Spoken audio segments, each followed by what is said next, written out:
More women's fiction than science fiction. 7 years ago, in 2018's The Space Between, Meserve managed to take a science fiction concept of a NASA scientist discovering an asteroid behind the sun and spin an electric missing person tale around it, and did so quite well. Here, she again delves into the science fiction element, without ever writing a convincing science fiction book. Yes, it has elements of sci-fi. The main thrust of the plot is that it is now possible to time travel into your own memories, and there is now tech to do exactly this. But that is where the science fiction begins and ends here, and other than a brief realistic look at the price of such groundbreaking tech and how it would spread to even remotely common use, there really isn't an actual sci-fi bent to this particular tale. Now, if one approaches this from more of a women's fiction tale with a few nods to sci-fi, it actually works a lot better and is actually quite a strong story that just needed those nods to sci-fi to make it work.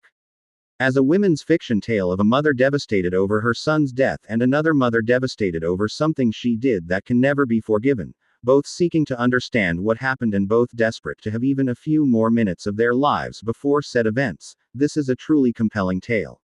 Meserve manages to weave all four central characters' stories together seamlessly, though the fact that all use the same tenses and even the same verbal stylings can make it a bit hard to distinguish which character you're reading, particularly in the beginning bits of a handoff.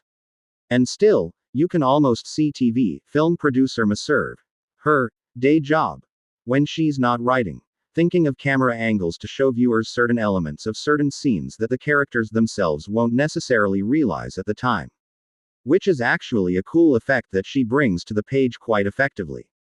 Overall, I think opinions will likely be divided on this tale based on which side of it you give more weight, which is why I'm trying to caution you in this review. If you come into this book expecting a science fiction book, if you're familiar with enjoy science fiction before this book, you're going to be disappointed at the science fiction within it. If you're coming from a more women's fiction world and perhaps this is somehow your first brush with sci-fi, the sci-fi may well work for you here.